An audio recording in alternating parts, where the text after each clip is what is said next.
Give it back. That money belongs to my father. During my father's funeral, I strongly demanded on the phone from Susanna, who had stolen $50,000 from the safe. It's impossible to return it. I've already spent it to pay off debts. You're kidding, right? It's true. If I knew it would come to this, I would have taken more money. Your father was a great ATM for me. I can't believe it. Oh, right. Maybe next time you can give us money. As the child of your father, if you act a little troubled and sweet talk, you'll give us money, right?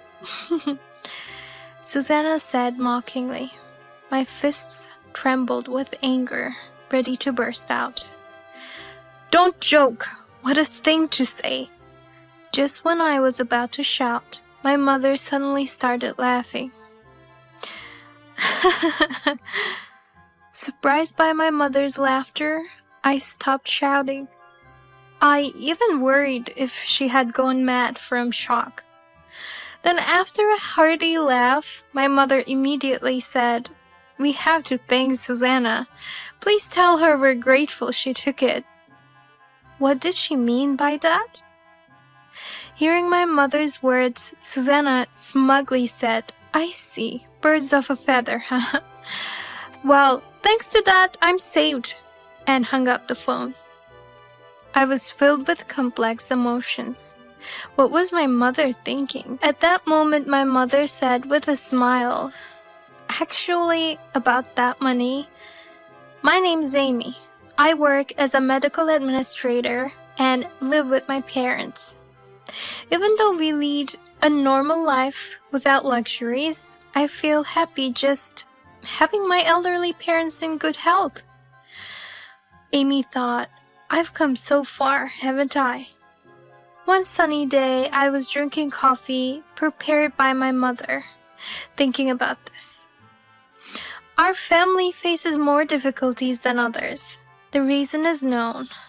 It's because of my father's personality. My father is a typical good man, unable to ignore people in trouble. He accepts anything when asked. He often bought a lot of unnecessary things or lent money. The money lent often didn't come back, leading to financial hardships. Sometimes I even had to pay off my father's debts. Of course, I sometimes got angry or disappointed in my father, but now being able to live with my parents and drink coffee slowly is thanks to my mother. My mother is energetic and positive. Even when my father lends money or makes unnecessary purchases, she doesn't flinch. Even in debt repayment situations, she would be surprised but accept it, saying, No use worrying. While my father's actions troubled her, she always eventually forgave him. Well, I do wish he would stop. But that's the good part about your father. When my father was in debt for the second time, I appealed to my mother to change him. She shrugged and said, He's a born good person. Sometimes he gets deceived by bad people. Why can you accept everything? Because of Dad, we're shouldering other people's debts and always at a loss. But thanks to Dad's personality, we're also treated kindly by others and have many benefits. Unconvinced by my mother's words, I fell silent. Seeing me like this, my mother's tone changed entirely, as if she were talking to a friend. Look, think about it. Isn't it much better to be happy while being used, rather than abandoning people in need or using someone for happiness? It's fine.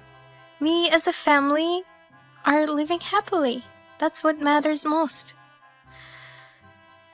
Amy thought, maybe that's true. I thought maybe I had inherited my father's kindness too. My mother's words had persuaded me. Influenced by my mother's perspective, I began to see the challenges caused by my father as quirky adventures, sometimes even as comedy. However, there was someone who just couldn't accept it. It was my older brother, Vincent. Vincent, 3 years my senior, was always irritated by our father's personality. I became tolerant of my father's nature thanks to my mother's words, but it seemed Vincent couldn't.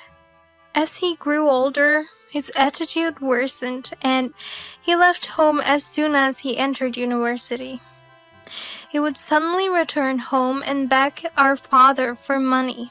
This pattern continued even when Vincent became a working adult, got married, and even when our father turned 60. Now, in his mid-40s, Vincent still shows up out of the blue to wheedle money from our father, despite my repeated attempts to persuade Vincent to stop. He never listened. What's wrong with accepting money he's offering to give? It's just making use of what's available. I'm not doing anything wrong. I couldn't hide my anger at his disdainful words about our father. When our father's debts made life tough and our mother struggled, she saved money, increased her part-time hours, and supported our family in every way possible.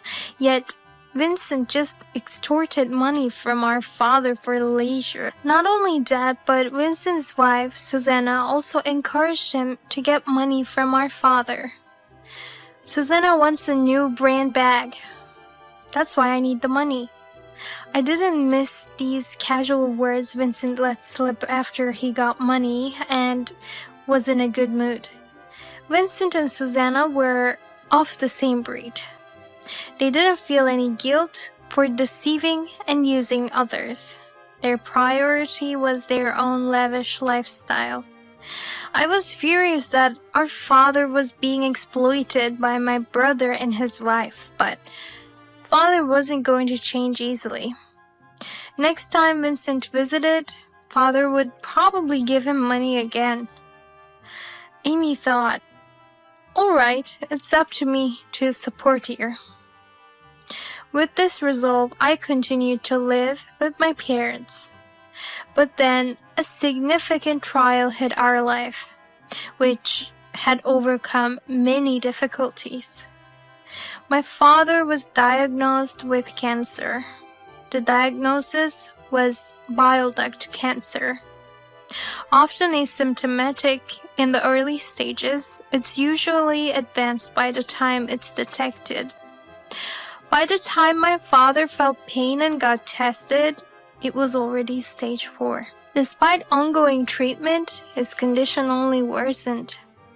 For a few months after the diagnosis, my father could live at home, but eventually he had to be hospitalized. My mother never left his side, supporting him with her inherent cheerfulness. I'm truly sorry for all the trouble I've caused and now this situation.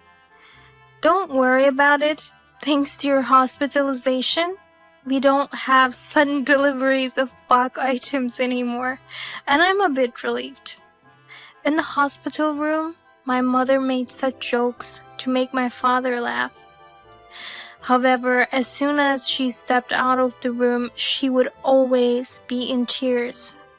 Seeing that, I realized the strength of my parents' bond. Thinking of what I could do, my brother Vincent came to mind.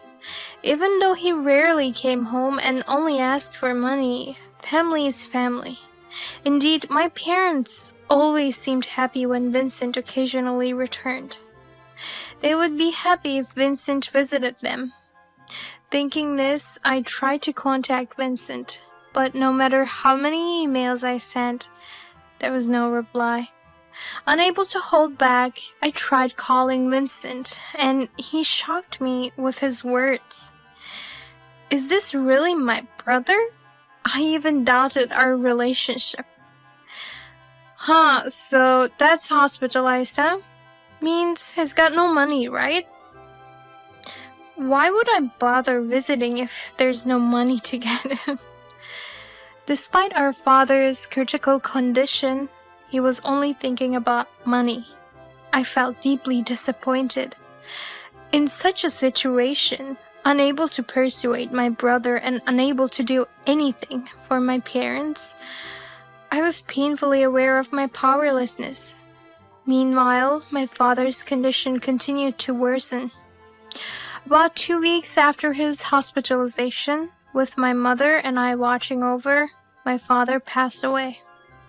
In the end, my mother acted cheerfully in front of him, thinking of the resolve behind her smile weighed heavily on my heart. Even she, upon hearing of my father's death from the doctor, cried in my arms. Yet, my mother was strong. After stopping her tears, she said, "All right," and wiped them away. Then, with a smile, she told me, "We're going to be busy from now on." After my father's death, as my mother said, we were busy with the wake, funeral, and other arrangements. As the days hurriedly passed, the day of the funeral came. Vincent and Susanna, who hadn't appeared even at the wake the previous day, were nowhere to be seen just before the funeral, and of course, there was no contact from them. At the end of the ceremony, when a relative spoke to my mother about Vincent, she responded with a wry smile. Seeing this, my anger towards my brother grew. When I returned home with this anger, an even more shocking sight awaited me. The safe at home was open and its contents were completely gone. There were no signs of ransacking in the other rooms or around the safe. Staring at the scene with my mother, I instinctively knew it was Vincent's doing. "Brother, what are you doing?" As soon as the phone connected, I shouted with a trembling voice in anger. But it wasn't Vincent who answered. It was my sister-in-law, Susanna. "What? You're so noisy." "Susanna, where's my brother?" "Vincent is busy, so what? If you don't have anything to say, can I hang up?" Susanna's tone was clearly annoyed. My anger rose further at her attitude. "You took the money from our house safe, didn't you?" When I asked calmly, Susanna, without any sign of disturbance, answered nonchalantly. "Ah, the $50,000 from the safe? It's not like we stole it, we just took it." "What are you talking about? Taking it without permission is the same as stealing. What are you thinking? Not even showing up at my father's funeral?" "Well, if we had gone to the funeral, there would have been no one there, right? It would have been a hassle with you all making a fuss." Susanna showed no remorse. Realizing that talking further was pointless, I demanded straightforwardly, filled with anger, "Please return the money. It belongs to my father." But Susanna's reply left me speechless. "Return the money? That's impossible. We'll already use it to pay debts. We don't have a single penny now. Can't return what we don't have." "What?" "I should have taken more when I had the chance. Really, he was such a convenient ATM for us." "What to do now, I wonder." "What are you?" "Oh, right. Maybe next time you can give us money. As the child of your father, if you act a little troubled and sweet talk, you'll give us money, right?" Laughing, Susanna said that. At those words, I couldn't contain my anger anymore. My fists clenched tightly. "Hey, enough with the jokes." Just when I was about to explode with anger, my mother, who had been listening to the phone call, suddenly burst into laughter. I lost a moment to express my anger due to her unexpected laughter. Could it be that she had lost her sanity due to the shock? I was surprised and even worried about my mother's behavior. Then, after laughing for a while, my mother said, "We must thank Susanna. Tell her we're grateful she took it." Irritated by Susanna's absurd actions and words, and now by my mother too, my anger boiled over. Amy thought, "What is she saying? How can she stay silent even when we're being used like this?" I tried to confront my mother by saying, "Mom, what do you mean?" But she just answered me with a smile. "It's okay. It's okay." Perhaps pleased by my mother's reaction, Susanna said, "Looks like you're a similar couple. Thanks to you, we were saved," and hung up the phone. I was enveloped in complex emotions. Seeing my expression, my mother began to speak with a smile. "Actually, about that money, that means..." I was surprised by my mother's words, but then I understood her previous thank you. A few days later, my brother and his wife suddenly came to our house and rang the doorbell loudly. My mother, as if expecting them, calmly said, "Yes, yes," and opened the door to greet them. "Hey, what's this about? Why is this being sent to me? It must be some mistake." Vincent, red with anger, thrust a demand letter at my mother. Ignoring Vincent's anger, my mother answered as if nothing happened. "That's a notice of the debts left by your father." "What? Why would my father's debt notice come to me?" "Because you two took the $50,000, we couldn't make this month's payment. It's natural for a demand letter to arrive once the payment deadline is missed, right?" My mother responded calmly. Surprised by this unexpected fact, Vincent raised his voice in indignation. "That's not my problem. Why is it coming to me in the first place? If it's Dad's debt, it should go to the family home." "Vincent, you inherited Dad's estate, right? So the demand letters are sent to you." "Don't decide such things on your own.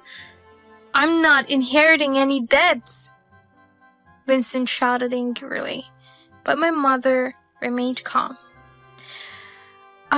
That's not possible. We've already renounced our inheritance." "Huh? You intend to inherit the estate, right?" "Amy and I have renounced our inheritance, so all of Dad's estate goes to you." "All of it? Is that true?" "You use Dad's estate, right? That's seen as an intention to inherit. Well, let's skip the difficult parts to explain." My mother continued quietly, but Vincent seemed not to comprehend her words. Realizing he could inherit everything, Vincent was clearly elated, and Susanna couldn't hide her smirk. They both, as a couple, completely misunderstood the situation. My mother continued in the same tone. "It's really helpful, Vincent inheriting the estate. Just before Dad got sick, he had taken on someone else's debt again. There's hardly any estate left, just debts and this house." "Huh? What do you mean?" Vincent and Susanna's voices rose simultaneously. The two, who had always extorted money from my father, never imagined he had no money left. Susanna, unable to hide her panic, spoke before the flustered Vincent. "Wait a minute, we inherited the estate? Taking on debt isn't inheritance. We're being deceived." Anger and haste mixed in Susanna's rapid speech. To this, my mother responded calmly. "Inheriting an estate includes negative assets too. It's bad to say you didn't know. Not just the debt, but this house too is Vincent's. What good is this house? It solves nothing. Vincent would have renounced it if he knew this would happen. You two escaped the debt and don't even tell us. Huh? We couldn't tell you because you never returned calls or showed up, even when your father was hospitalized and after he passed. Besides, who took the money from the safe without permission first? My mother maintained her smile, but an aura of anger emanated from her. She was genuinely angry. I had never seen her, always cheerful and kind, this angry before. Vincent sensed her anger and quickly apologized. Mom, I was wrong. I'll somehow return the $50,000 I stole from the safe. Please let me renounce the inheritance too. Wait, Vincent, how are you going to come up with such a huge amount? We don't have a penny left. Shut up, be quiet. You don't get a say in this. While they argued, Vincent soon turned to me. Hey, tell Mom and you too, Amy. Please don't abandon your brother. You can't just ignore a family member in trouble, right? Tears appeared in Vincent's eyes, but my heart remained unmoved. Dad was a hopeless good person, right? But he never betrayed people or stole to strangle himself in trouble. Maybe I inherited Dad's good nature, but I can't listen to selfish requests like yours. I'm not that foolish. Hey, wait, are you going to abandon your only brother? Vincent, you reap what you sow. Even your father knew to take responsibility for his actions. Vincent pleaded desperately, but my mother coldly pushed him away. Her stern words left Vincent confused and motionless.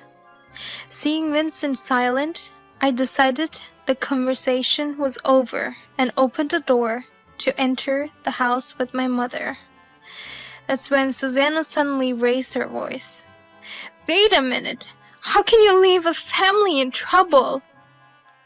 I don't consider someone who calls my dear father an ATM as family.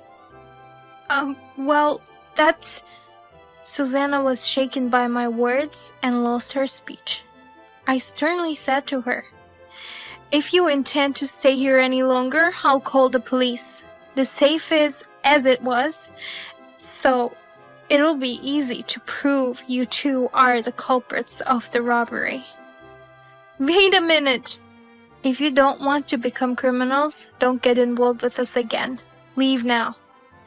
Unable to bear the burden of huge debts and the prospect of becoming criminals, they hurriedly left. After that, Vincent, burdened with his own debts, and now our father's, seemed to be in financial trouble. Even after selling the family home, the old house didn't fetch a good price, and the land didn't amount to as much as expected. Later I learned Vincent quit his job right after Dad's death, believing Dad had left a large inheritance.